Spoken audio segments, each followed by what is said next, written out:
Ethics meeting to order at 2:02 p.m. The next item we have is a roll call, and I will start with myself, Robert Usey, Director, Warren County Probation Department, currently the Vice Chair of the Ethics Board. And I would go to my left to Mr. Pulaski. Brian Pulaski, I'm from the Public Defender's Office. I'm the alternate member for the persons who are county employees. Ashanan, School Board, Warrensburg School Board member, member of the Ethics Board. Diana Palmer, 3rd Ward, councilperson from Glens Falls, and I'm the alternate elected person on the board. I'm Marty Delorier, member of the public and alternate, although we'll discuss that further, I guess. Thank you. Item 3, reading and approval of the minutes from the December 29th, 2021 meeting. I'm not sure if we have any minutes. It went out. Okay. So the minutes went out. I would ask if everybody's had an option to review, an opportunity to review them, if they have any changes or anything they would like to add to that. With nothing heard, I would ask for a motion to accept. I'll make a motion. I'll second. Any discussion? All in favor, say aye. Aye. Aye. Anybody opposed, say nay. Just a point of clarification that the alternate members aren't voting, correct? Is that correct? Yeah, the vote of the regular members is the vote that we would count, Yeah. but the alternates could, feel free to vote if you'd like. We won't keep you from doing I it. just wanted to clarify. Thank you. Yes. Thank you. Item 4, unfinished business, if any. I'm not sure that we currently have any unfinished business at this time. I don't know if you have any unfinished business. I just had a couple of questions, and maybe this would be a good time from our last meeting follow-up. One of them were the packet that went out for the disclosure forms. I know we had talked about adding some kind of an instruction sheet to that, and there has been some concern about not necessarily knowing what to do with it, what to fill out, what not to fill out. I don't know if that is something that we can tackle or do in the near future, because there's a possible outcome that some of the forms may have not been filled correctly, and without instructions, it could happen. Oh, Larry, we can't hear you, Larry.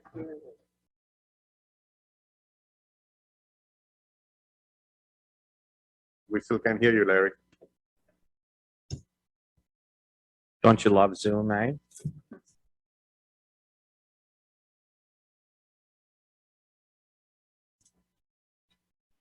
No.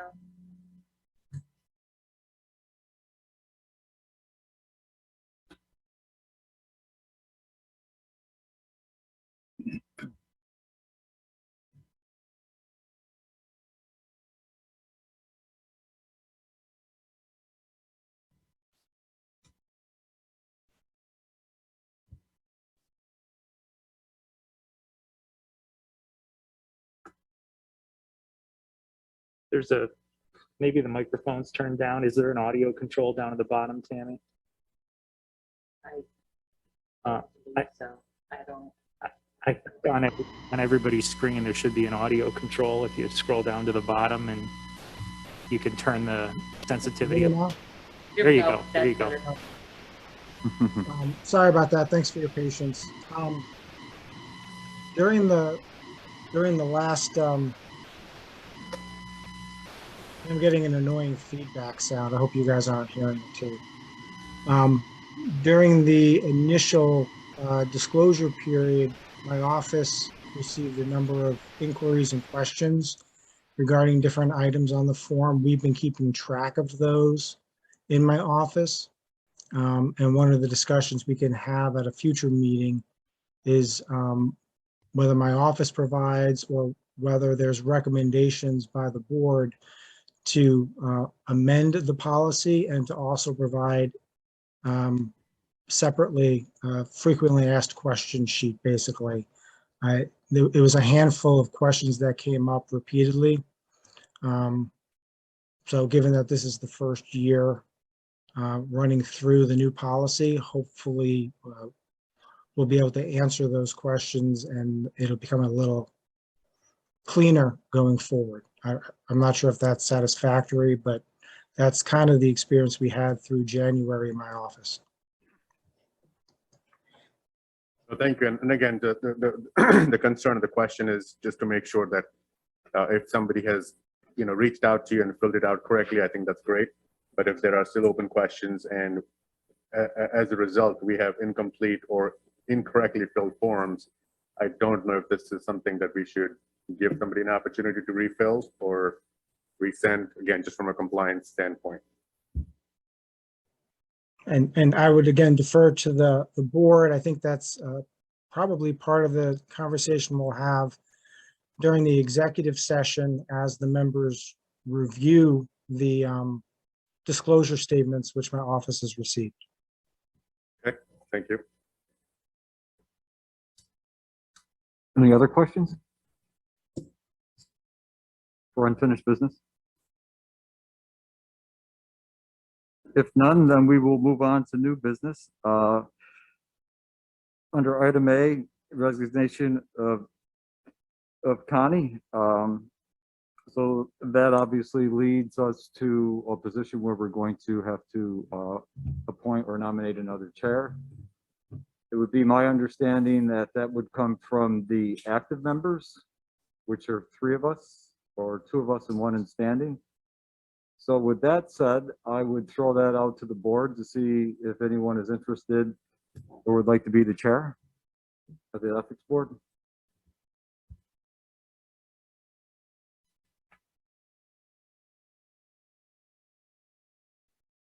I don't have a problem volunteering if the rest of the board agrees.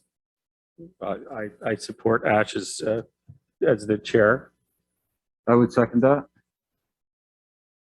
All in favor of having Ash as the chair, say aye. Aye. Aye. Anyone opposed? So moved. I believe then I would remain as the vice chair and so on. I don't think we. I have a question, Bob, if you don't. Sure. I apologize for interrupting. So now that Ms. Bussy's resigned, as I was the alternate prior to this, do I remain the alternate as we seek to fill the other community members' seat, or do I now move into the, I guess, the main seat, and then the person coming on board would be the alternate? That would be a question that I have. And I think maybe if I can answer that as the legal advisor, you're going to act as a primary today, and it'll be up to the board, I believe, when they do an appointment to make a determination on whether they'll appoint a new member to the board as a primary or as an alternate, meaning that they would then appoint you as a primary member.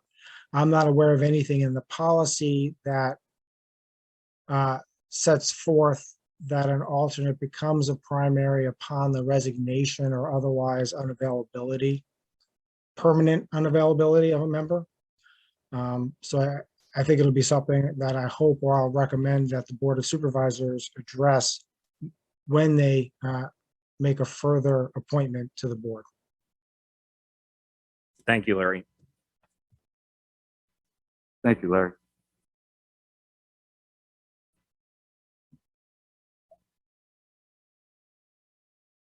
And as far as vice chair, since this is a new committee that's been newly appointed by the board, I would recommend that there be a nomination process for vice chair.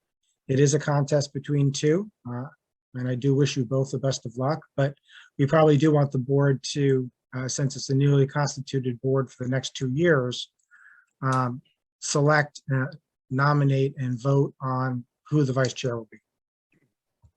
How do you do that if I'm still considered an alternate? I mean, I would make a motion to keep Bob in the position as vice chair. And since I wouldn't be a primary member, then I wouldn't be eligible to be the vice chair at this time until, as you said, the Board of Supervisors is able to make an appointment of a primary and an alternate. Excellent point. I agree. So by default, it would, I believe, it would be Bob for the position, since there's no other primary members. And I gladly accept it by default. Thank you. Hey, Larry, on the same sentiments, I'm just wondering if it is, it's a very fair question, and should the alternates be given an opportunity to fill that third position, which is more critical than leaving that vacant for now? I think it has to be a member of the public, is what it says in the, it's 3 people or Okay. 2 people that work, and then there's 2 that are members of the public, so they can't have any sort of attachments to the county or any sort of county job.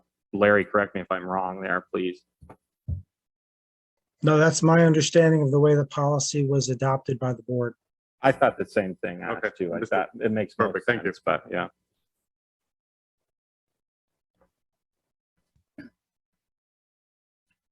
Very good. Thank you. Item C, proposed 2022-23 rules of procedure for Board of Ethics. I, at the last meeting in December, I had made mention that I would get a copy of proposed rules for the board to consider, review, and then adopt. I do not have a set of proposed rules for you at this point. I've looked at rules that are available in some other counties. And I wasn't comfortable. How do I put it? I don't know really what the board intention is. There's not a lot of detail in the current policy. The core functions of the board appear really focused on the review of financial disclosures, providing opinions when requested, addressing ethical complaints as that's defined by the policy, and then making recommendations to the board for modifications. So my hope is that today's meeting is probably one of the more important, substantial meetings, in the sense of you're going to be reviewing financial disclosure forms that have already been received and filed. And hopefully the process of reviewing it might assist me in getting a better sense of proposed rules for the board going forward. I didn't want to send out my rules for the board. And so that was my hesitation in getting you anything before this meeting. My hope would be that by the next meeting, that could be a substantial piece of the conversation, meaning working through proposed procedures for this board going forward, given that there are none right now in place. So that's a long way of me saying as I don't have a set of proposed rules for discussion for the board today. Thank you. And as you indicated, after we start reviewing and getting into the business of the financial disclosures, we may have more opportunity to have substantial input regarding those. So thank you, Larry. Item D, executive session, so we can get into the business of reviewing. So I would ask that we go into executive session. Hey, Bob, can we go back to I'm sorry. point C real quick? Just Yes. a couple of things. So I know we talked about reviewing the draft, and that was one of the questions I had, so that's answered. But do we also have some kind of a non-compliance reporting for how many forms have we received, how many are missing, just to get an idea for the completed disclosures? That will be part of the task of reviewing the financial disclosure forms that my office has compiled for the board. And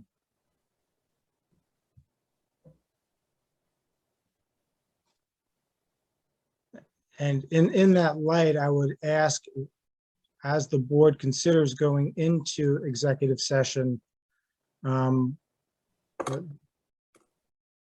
that the basis for it is we're going to be looking at, and we want to protect personal privacy information, as well as financial information from individuals as a basis for going into executive session. And I would ask the board to also consider and permit my assistant, Mary Slimmer, to remain in the room to assist the board, since I'm not physically present today. Thank you. Any other questions? So with that said, I would ask the board to consider going in executive session, as well as considering the request of County Attorney Elman regarding his secretary being present. We'll make a motion. I'll second the motion. Any discussion? All in favor, say Aye. aye. Aye. Anyone opposed, say nay. You are live on YouTube. Excellent. We are back. Or Larry, good to go?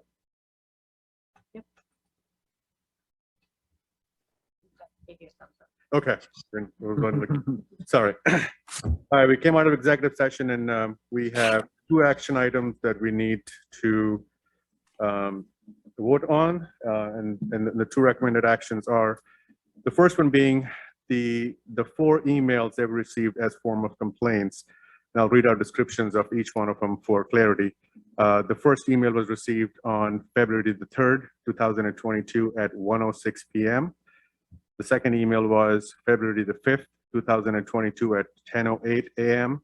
The third was on February the 3rd, 2022 at 10:35 a.m. And the fourth one was received on February the 3rd, 2022 at 8:20 a.m. All these emails, the 4 of them, with the information that I explained, upon review, do not constitute any actionable ethical related complaints under the County Code of Ethics, and therefore no action should be taken on those. We just need a motion. I'll make a motion. I'll second. Any questions, comments? All those in favor? Aye. Aye. Aye. All right, motion passed. The second one that I have recommended action is reviewing the financial disclosure packets. Any and all non-responsive documents attached to the financial disclosures may be removed and destroyed by the county attorney's office. We'll need a motion for this. I'll make a motion. I'll second the motion. Thank you. Any comments, questions? All those in favor? Aye. Aye. Aye. Motion passed. And that's all we have, Larry, from our side, from any actions during our executive session. Sounds good to me. The next item on the agenda was announcements, next scheduled meeting date and time. Do we have this, or this is something to be decided, planned? That would be up to the board if you want to pick a date now, or if you want to pick it after the meeting, we can certainly do that. My recommendation is going to be that there's a meeting scheduled in March. But the board may want to defer picking a date until we get a sense of what actions need to be reviewed and taken. Okay. Is the rest of the board okay if we were to take this offline and then discuss picking a potential date for March? All right, Larry, so we'll email and then come up with a date for sometime in March, and then we can publish that. Very good. All right, and that's all we had on the agenda. Any other questions, any comments any member would like to make The only thing I want to make sure, because it's not on the agenda, and that was my mistake, is whether there's any public comment. I'm not sure if anyone else is on Zoom for public comment. This is Rachel. I'm sorry. My video isn't on, but I did just want to thank the Board of Ethics again. I know this is a tireless job and you all volunteer to do this, and hopefully we'll have somebody on board with you to complete the 3 alternates and 3 delegates in the near future. But I didn't want to miss the opportunity to say how much I appreciate your hard work, and also addressing where those gaps may appear in the ethics law and making those recommendations at the end of the year. So thank you again for your hard work. Thank you. That said, if you have no other questions and no other public comments, we need a motion to adjourn. I'll make a motion to adjourn. Second. Any comments? All in favor? Aye. Aye. The motion is adjourned. Meeting is adjourned, sorry.